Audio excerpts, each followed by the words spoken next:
Hi, it's Steve. Today we'd like to show you how to change a drum roller on your dryer. It's a really easy job. Let me show you how we do it. Now before we begin this repair, the first thing we'll need to do is to disconnect power to the dryer. So either pull it far enough forward that you can unplug it, or locate the electrical panel, turn off the appropriate breaker, or remove the appropriate fuses. Now once we've done that, we'll then pull that dryer at least far enough that we can access retaining screws that secure the top to the cabinet. And they are located just under the lip at the back of the cabinet. So now we'll remove those 3 screws, and they're the ones that are tucked in underneath the top, not the ones that are fully exposed.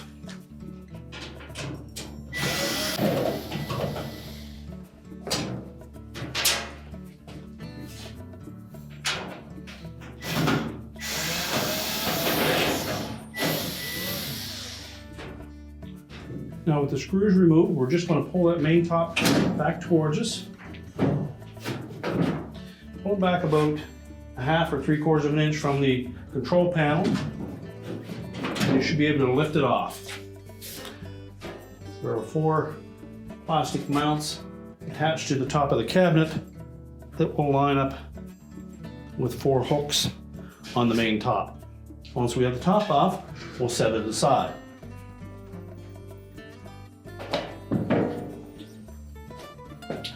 Now our next step will be to remove 2 screws, one in either corner, that secure that console to that mounting bracket.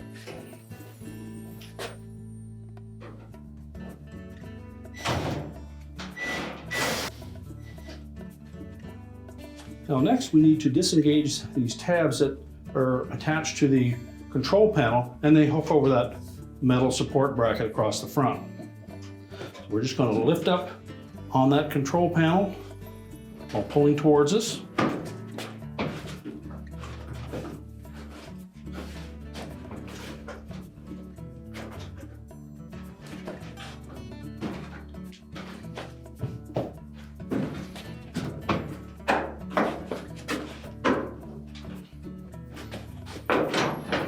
Now once that has cleared that metal bracket, you'll find that the electrical connections to the control panel will bind up against that support bracket. So what we'll do next is we'll remove the 2 screws that secure that support bracket to the top of the cabinet.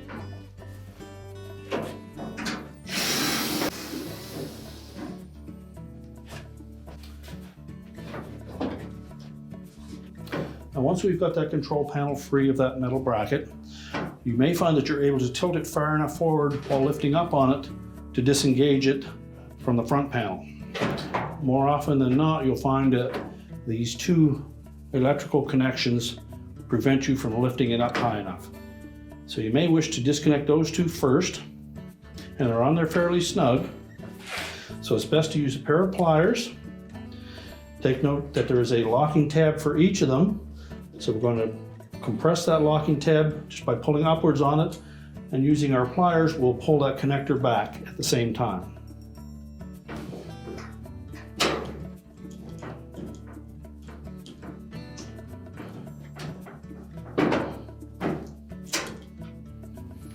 Do the same for the second one.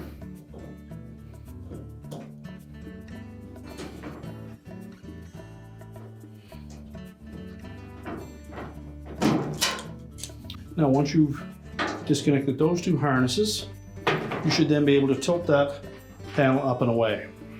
At this point, you can disconnect the remaining 4 harnesses that hold the control panel in place, or you may choose just to tilt the panel up on top. We're going to remove it. Again, there was a locking tab for those connectors. Depress the tab and pull the harness connector away.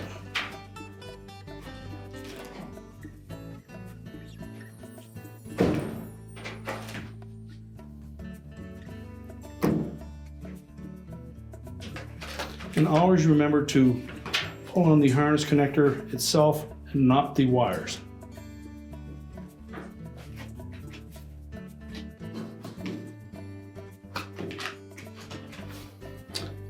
Now we have the control panel free, we can set that aside. Now we'll go to the front of the dryer.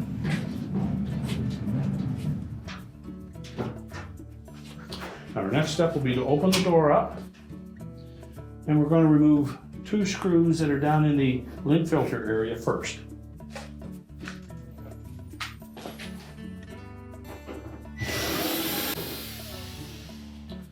We'll take note that these are a machine screw and not a self-tapping screw. Now next we'll remove screws across the top of that front panel.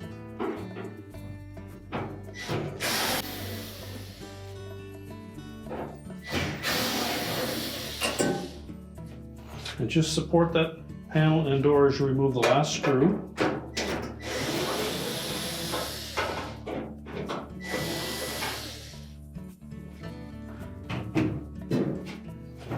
And just tilt it forward enough that you can access the door switch connector. Grasp that and pull it away from the door switch holder. There is no locking tab on that, just get a good firm grip on the connector and pull it towards you. Tilt the whole panel and door assembly down and then lift it off the bottom. We'll set that aside. Now next we'll need to remove the front bulkhead. Before we do that, we'll disconnect the wire harness to the light bulb socket. Simply grasp that and pull it away from the socket. Now there are 4 screws that secure that bulkhead to the cabinet.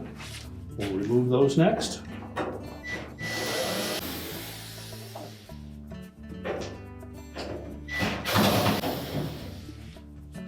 Now we'll also want to disconnect the wire harness to the sensor. Just reach in underneath, locate the locking tab, depress that, and then separate the 2 halves of the harness. Now next we'll need to lift up on the drum from the inside as we pull that bulkhead out through the front.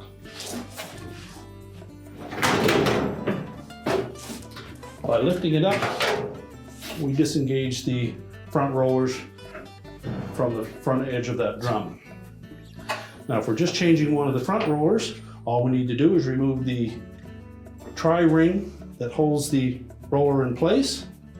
If you're replacing one of the rear rollers, you'll need to first of all remove the drum. And to do that, you will need to reach in, disconnect the drum belt from the idler, slacken that off, then remove 2 screws on either side of the support bracket, lift that out of the way, and then pull the drum out.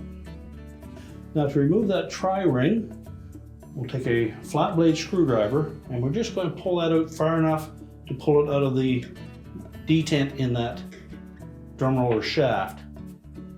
Just lift one side off and the second side.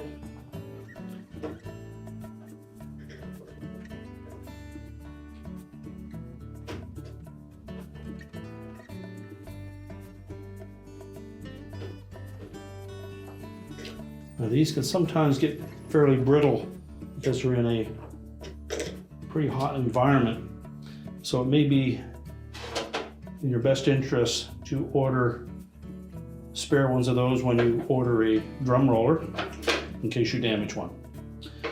We're just going to take the old roller off of the shaft and then inspect that shaft, and if there's any sign of corrosion on it, you'll need to clean that up, or if there's any residue, you'll also want to clean that off of that shaft so that your new drum roller will turn freely.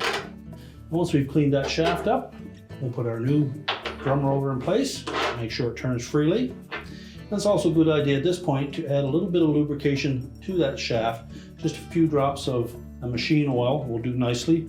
The bearing in the drum roller itself is permanently lubricated, so you don't need much on that shaft. Then take our tri-ring and we'll push that down over that shaft until it locks into the groove. And if we were changing one of the front drum rollers, we're simply ready to put that bulkhead back in place. Now if you were changing a rear one, as mentioned, you'll need to disconnect the drum belt from the idler shaft. Now when removing the belt from the idler, we'll reach in with both hands, locate the belt and the idler, and by pushing over on that idler bracket against the tension spring, that will release the tension on the belt We can lift it away from the idler pulley, lift it away from the motor pulley, release the tension on that idler spring, and then lift the drum and the belt out.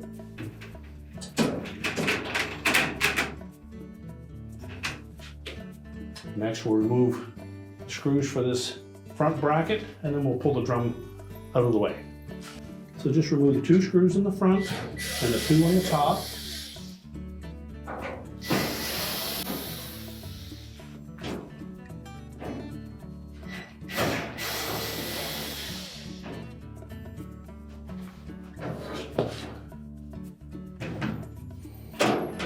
And disengage that bracket, pull the wire harness out through the opening, and unhook the door switch harness from behind.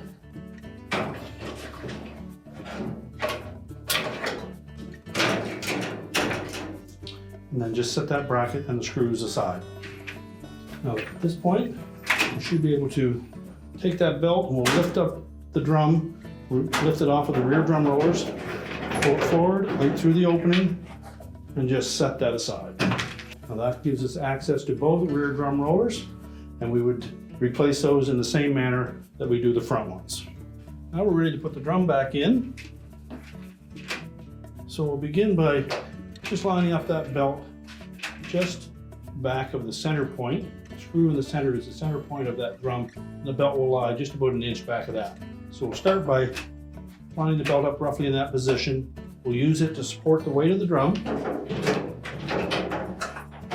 We'll lift it back into place, and then we want to set it on those rear drum rollers. We need to manipulate it back and forth a bit.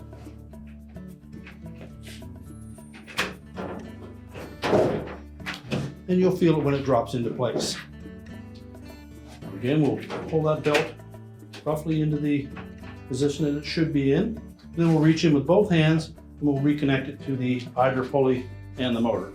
Now with the drum set back on the rear rollers, we're ready to reconnect that belt.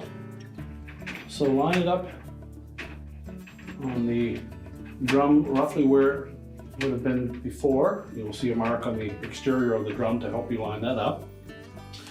And then reaching in with both hands.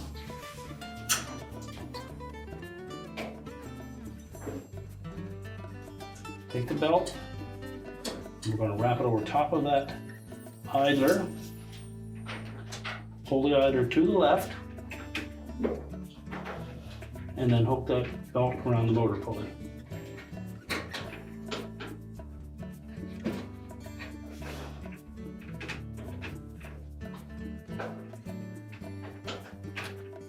Make sure the groove side of the belt is into the motor pulley. The flat side is sitting on the idler wheel, and the groove side is on the drum. At this point, you should be able to turn that drum, and you'll see that the motor and blower wheel will turn at the same time. Make sure the belt is still groove side against the drum. And now we're ready to put the support bracket back on the top. Pull the wire harnesses out. We'll attach the one for the door switch into the holder.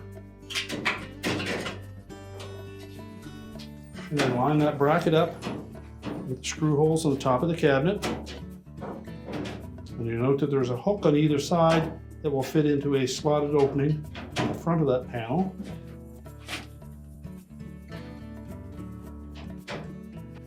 And then attach the screws.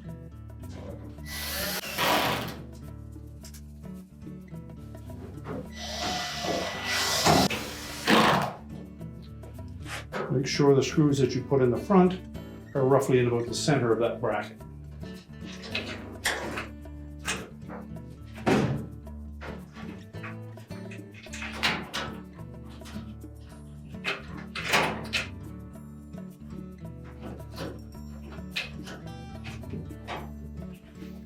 Now we'll lift the bulkhead into position.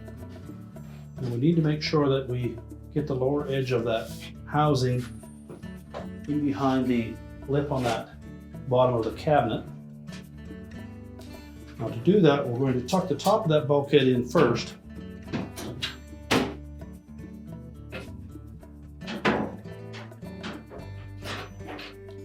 And we'll also need to lift up on the drum at the same time.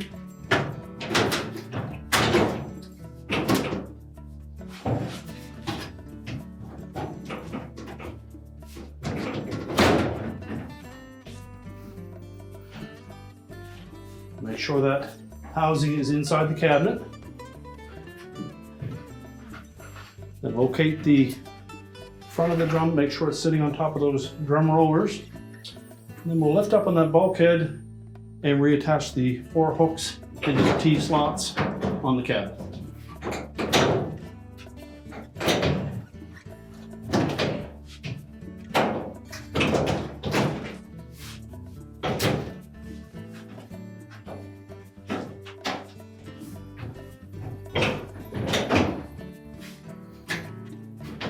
Now once we have one side in, concentrate on the opposite side, and then just rotate that drum to make sure that it's sitting on the drum rollers properly.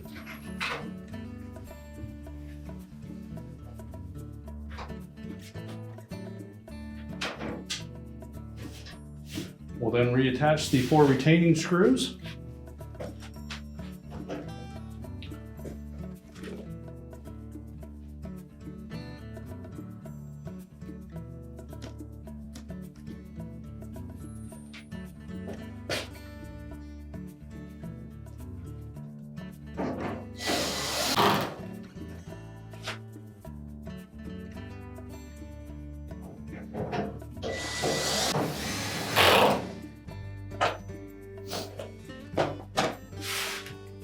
Next, we'll reattach the harness for the dryer sensor. Make sure that the locking tab engages. Now, before we put the front panel on, our next step will be to reconnect the wire harness to the light socket. Make sure that's firmly pressed in place. It's easier to do it before you put the front panel on because you have more room to do so. Tuck the rest of that harness into the restraint in behind. And now we're ready to put the front panel on.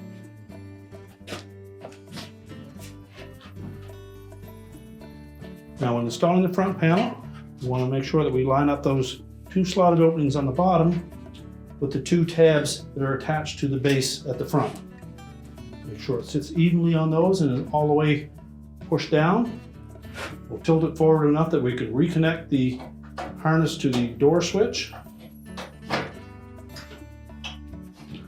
Press that firmly into place. And then we're ready to reattach the screws that secure that front panel to the cross member on the top.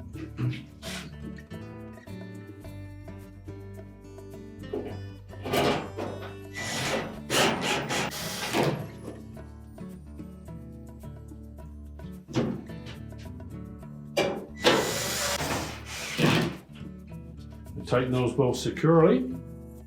And now we're ready to put the console back in place. So we'll begin by installing the 4 smaller harnesses first. They're all basically color coded, so you can't mix them up. There are 2 blue ones and 2 white ones. Now with those pressed firmly into place, we're next going to set that control panel down onto the top of the front panel.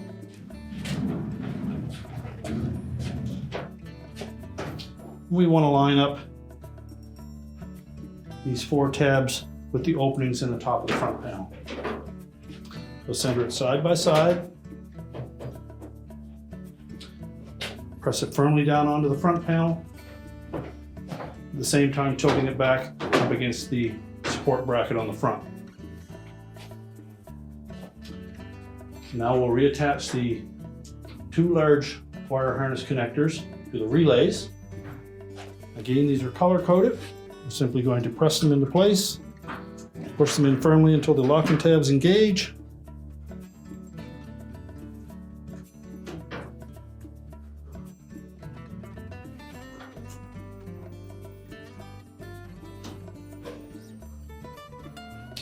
Now we're going to push the top edge of that control panel over the metal bracket to make sure that it locks in place.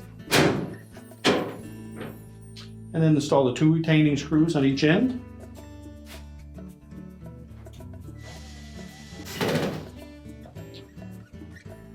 We can then put the main top back on. And again, we want to line that up, leave a gap about 1/2 to 3/4 of an inch between the front edge of that panel and the back edge of the console. And then just push it forward, and that will lock it in on both sides. Install the 3 retaining screws across the back.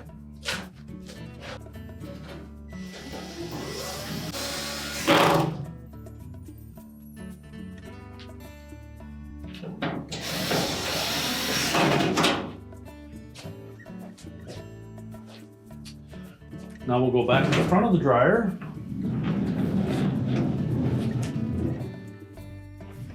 And we'll reinstall the 2 screws through the front panel into that bulkhead. These are the 2 machine screws.